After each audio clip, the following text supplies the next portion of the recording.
Oke, kita lanjut ke praktek form request ya teman-teman.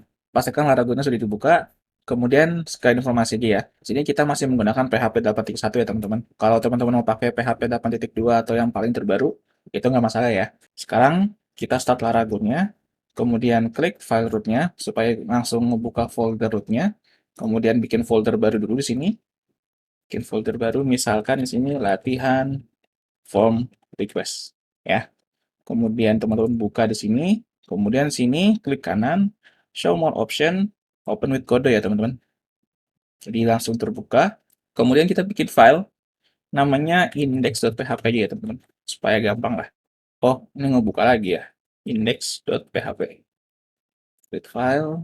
Oke, index.php-nya sudah dibuat ya teman-teman. Ini welcome tapi bisa ditutup, notifnya bisa ditutup. Sekarang kita coba, misalkan di sini open PHP dulu ya teman-teman. Kemudian echo hello world, di koma, save, kemudian kembali ke Laragon, kemudian klik kanan, PHP. Di sini ada latihan form request ya teman-teman. Jadi folder yang kita buat tadi sebelum membuka VS Code menggunakan klik kanan ya, itu secara nggak langsung nanti akan menjadi domain file kita atau domain aplikasi kita ya. Nah di sini teman-teman terlihat ya, di sini masih terus localhost ya teman-teman. Kalau nggak salah kita bisa di stop dulu Laragonnya. Ya, kemudian start lagi, nanti akan ada notifikasi detect new project, kemudian ada Windows Command Processor juga, itu di yes aja. Kemudian teman-teman bisa klik kanan lagi, PHP, kemudian latihan form. Nah, nanti folder kita itu jadi nama domain ya teman-teman. Jadi latihan form request.test ya. Jadi seharusnya kita bikin folder dulu ya tadi, sebelum menyalakan Laragonnya ya. Tapi nggak apa-apa, sekarang udah berjalan sebagaimana mestinya. Oke, domain sudah oke, dan hello world sudah jalan. Kita tinggal lanjut ngoding. Karena di sini kita akan menggunakan form HTML, jadi kita bikin dulu ya teman-teman HTML, kemudian form biasa aja. Sekali lagi ya teman-teman, kita nggak akan melakukan styling sama sekali ya. Jadi pure kita hanya akan membuat form sederhana aja, dan teman-teman cukup ikutin aja. Kalau misalkan nggak ngerti HTML ya, cukup ikutin aja nggak apa-apa. Karena kita akan benar-benar fokus ke PHP-nya.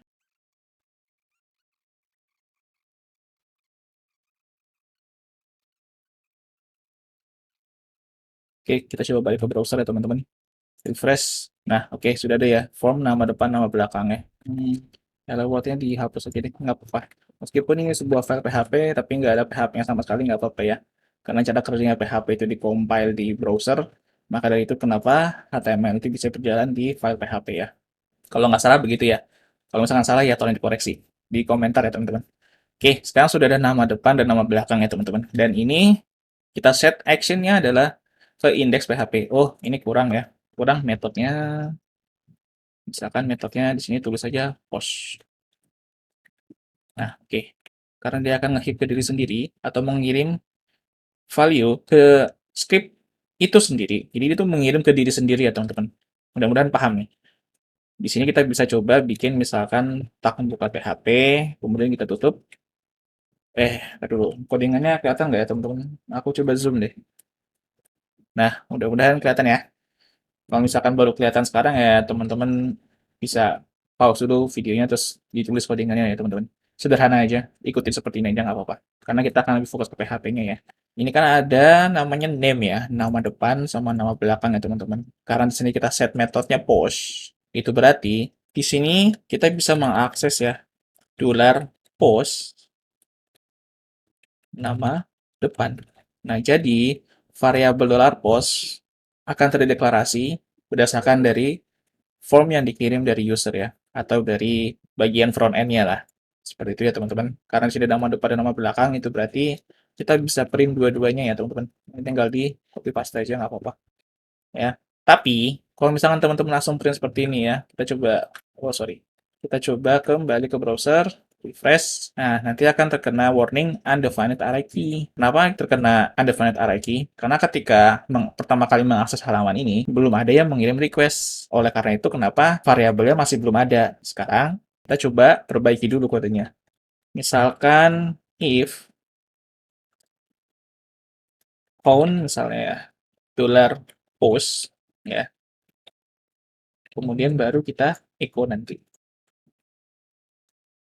Fungsinya count apa? Jadi count itu adalah menghitung sebuah array ya teman-teman. Count all elements in array or something in object ya. Objek itu jenis variabel lain tapi ya berbeda lah.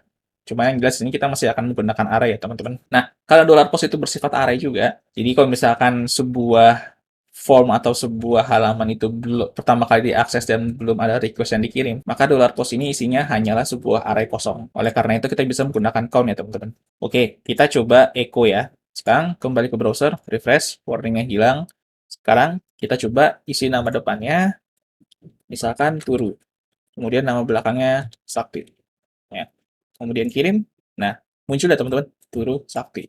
Jadi, cara menangkap sebuah request itu seperti itu ya teman-teman. Tapi kalau misalkan kita coba kirim form yang kosongan aja gitu ya. Form yang kosongan aja, kirim.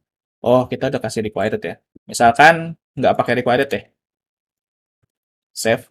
Kemudian ya sorry, jangan di refresh ya teman-teman. Tapi teman-teman enter ini ya, karena dia itu nge-hit diri sendiri. Jadi kalau misalkan di refresh, seolah-olah dia akan mencoba mengirim request lagi. Kita coba kirim request kosongan. Aman ya, nggak ada masalah ya.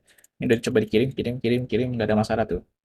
Itu berarti sudah lumayan oke ya teman-teman. Meskipun nama depan dan nama belakang kita kosongkan ketika kirim request. Sekarang kita coba lihat perbedaan antara post dan get ya teman-teman. Kita coba misalkan di sini get. Kemudian teman-teman refreshnya ini diklik aja web address-nya, kemudian di enter. Ya, jadi seolah-olah kita mengakses halaman itu secara baru ya. Karena kalau di refresh takutnya nanti dia kirim request lagi. Kemudian di bagian nama depan, misalkan kita kasih Turu lagi. Kemudian nama belakangnya kita kasih Sakti. Ya, kirim. Nah, di sini kelihatan ya teman-teman. Nama depan di bagian browsernya, di bagian web address ini ada nama depan di sini dan nama belakang di sini.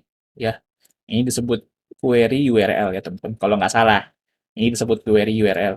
Nah, kan nggak mungkin ya kalau misalkan kita selalu menggunakan get ya. Bayangkan kalau misalkan teman-teman memberikan atau membuat sebuah form, itu ada passwordnya gitu ya. Kemudian passwordnya terpampang di bagian sini, di bagian web address. Dan itu benar-benar nggak bagus banget ya teman-teman. Oleh karena itu, get biasanya digunakan ketika seorang user akan melakukan filter ya, atau melakukan searching data, atau mengirim data yang tidak sensitif ya. Tapi kalau misalkan memang formnya itu bersifat akan menyimpan suatu data atau memberikan suatu data dari user ke pihak aplikasi atau ke aplikasi, sebaiknya selalu gunakan post ya teman-teman. Ya nanti lebih jelasnya mungkin di bagian tutorial ketika kita sudah akan integrasi dengan SQL ya teman-teman. Kita akan coba praktekkan ya lebih matang lagi kapan kita menggunakan post, kapan kita menggunakan get. Tapi yang jelas, karena ini kan statusnya form yang kita buat kan seolah-olah mau mengisi formulir ya, ada nama depan, ada nama belakang ya. Jadi kan seolah-olah kita akan memberikan informasi kita gitu. Kan nggak mungkin kita tampil di sini ya.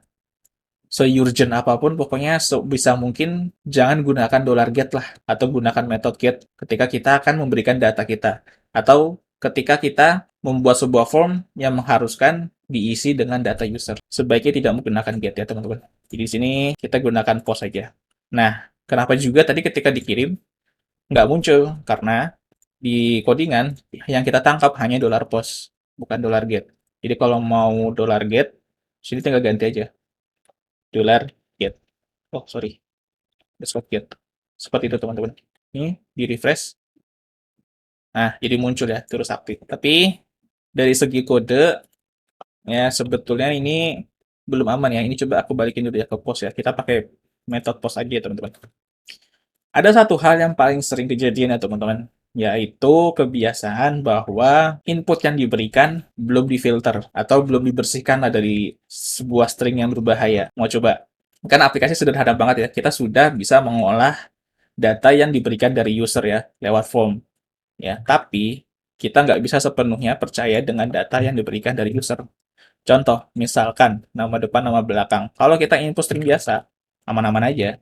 Misalnya 1, 2, 3, atau tanda seru, plus begini seperti ini, kirim, aman-aman aja, nggak ada masalah. Tapi, kalau misalkan ternyata yang isi form itu orangnya iseng, atau dia tahu celah di sebuah PHP itu apa, bisa aja dia ngisi seperti ini, script. Kemudian slash script. Ya, terus di sini kasih alert. Kemudian buka kurung tutup.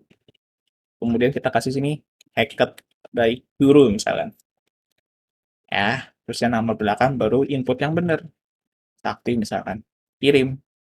Nah, maka hasilnya kan seperti ini ya. Hacked by Turu.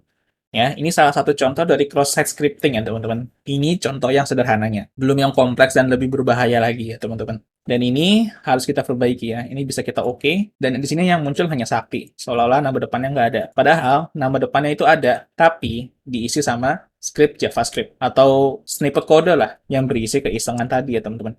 Kita bisa coba lagi, kemudian kirim. Nah, hacked by Turu. Padahal ya nggak hacked juga, ini cuma celah aja. Karena kita tidak melakukan, bukan filter sih sebenarnya, tapi sanitasi ya. Tadi di menit sebelumnya aku bilang filter ya, tapi nggak apa-apa. Jadi kita nggak bisa sepenuhnya percaya apa yang sudah diberikan sama user. Cara mengatasinya gampang sih sebetulnya teman-teman. Karena di sini kita akan ngeprint nama depan dan nama belakang di aplikasi kita. Tapi pada dasarnya ya teman-teman, kalau misalkan kita menyimpan sesuatu yang dikasih dari user ke dalam database, itu sebaiknya kita nggak merubah sama sekali yang dikasih dari user sih. Jadi solusinya adalah lakukan sanitasi di bagian outputnya atau di bagian front end-nya. Jadi kita tidak mengubah sama sekali data yang diberikan dari user ya. Ada yang berpendapat seperti itu ya teman-teman, dan aku termasuk yang mengikuti pendapat itu ya. Jadi kita tidak mengubah apa yang sudah diberikan dari klien, tetapi kita jaga apa yang akan kita tampilkan di aplikasi kita. Jadi meskipun klien kita ngasih script, echo, atau apalah yang mereka input gitu, ya kita perbaikinya ketika kita akan menampilkan data tersebut gitu loh. Jadi kita sanitasi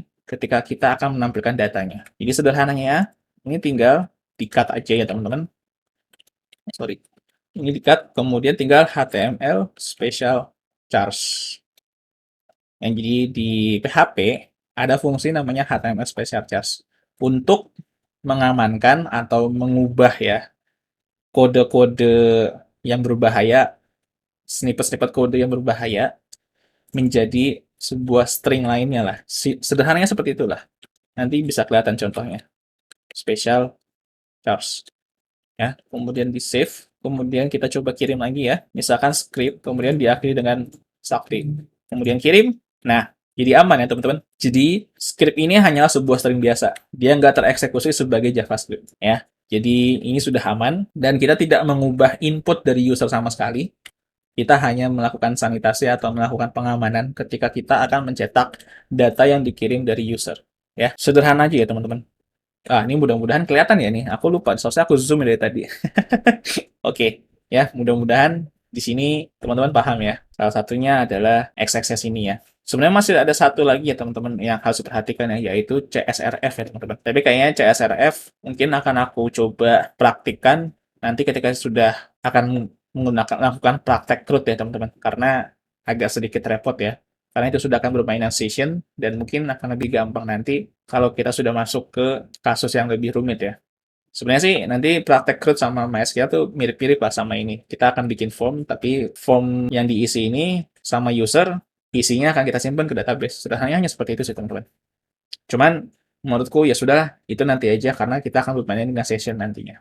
Oke, sekarang kita akan coba bikin form validasi ya teman-teman. Katakanlah sekarang nama depan dan nama belakang itu wajib diisi ya. Kalau teman-teman di sini hanya melakukan required saja, ya sah-sah saja, boleh-boleh saja. Kemudian di refresh ya teman-teman.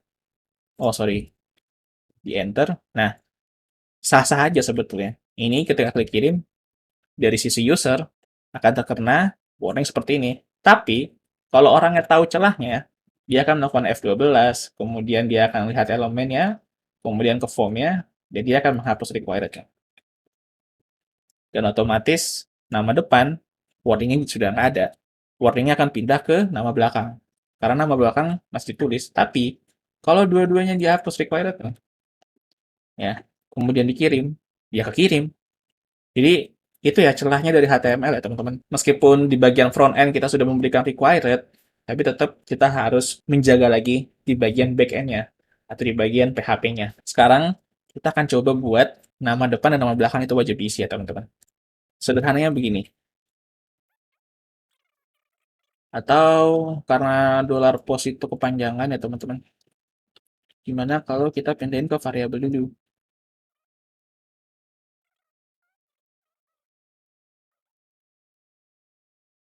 Oh, soalnya nggak pakai count dong. Pakai str line ya teman-teman. strlen. PHP punya strlen ya untuk menghitung string.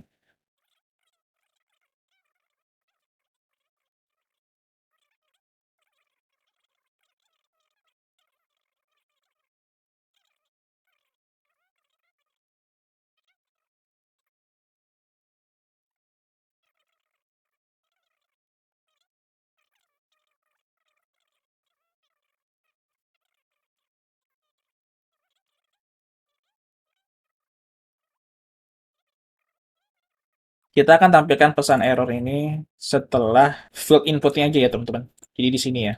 Nah, ini kan kita akan menyelipkan sebuah PHP di dalam HTML ya teman-teman. Itu berarti kita harus buka tag PHP di sini, kemudian tutup tag PHP di sini. Kemudian tinggal pesan errornya kita print di sini ya. Tapi kita harus cek dulu. Defaultnya, aku deklarasikan variabel pesan error itu hanya sebuah array kosong ya teman-teman. Nah, jadi kita bisa menggunakan ternary atau trinary, apalah itu aku lupa namanya. Ternary operator ya teman-teman. Jadi sebenarnya di materi kemarin yang di pengondisian itu kurang satu ya teman-teman. Ternary operator itu belum dijelasin ya. Jadi akan dijelaskan di sini ya teman-teman. Penulisan ternary operator itu seperti ini. Kita kan ngecek dulu ya pesan error ini ada isinya apa enggak ya. Jadi iset dolar pesan error nama depan misalnya, karena itu nama depannya. Kalau ada, maka tampilkan pesan errornya gitu kan. Dolar pesan error nama depan misalkan. Kalau nggak ada, maka tampilkan kosongan aja. Nah, seperti itu ya teman-teman. Jadi, ini aku geser dulu. Ternary operator itu adalah sebuah pengondisian yang hanya perlu satu baris. Jadi di sini cara bacanya PHP jika variabel dolar pesan error nama depan itu ada atau sudah di set, maka tampilkan pesan errornya. Kalau nggak ada, maka tampilkan kosongan aja. Ya, atau teman-teman kalau masih kurang jelas seperti ini ya teman-teman ternary operator itu. Condition true, false. Jadi ketika true, dia akan mengeksekusi kode yang di sini atau mencetak apa yang ada di sini. Kalau false, dia akan mencetak kode atau mengeksekusi kode yang ada di sini. Oke, mudah-mudahan teman-teman paham ya. Oke, ini udah coba kita deklarasikan ya. Kita save dulu, kemudian kita coba. Oke, nggak ada masalah ya, nggak ada error. Kemudian kita kirim. Oh, ini udah ada required ya. Coba kita hilangin dulu ya requirednya ya dari formnya. Katakanlah usernya udah iseng tuh, udah F12, required dihapus-hapusin. Kemudian kita kirim. Oh, uncock. Expect at least one argument. Online 13. Online 13. Oh, loh, kok ada echo HTML? Lupa, lupa. Belum dilengkapi ya, teman-teman. Ini bisa dilanjut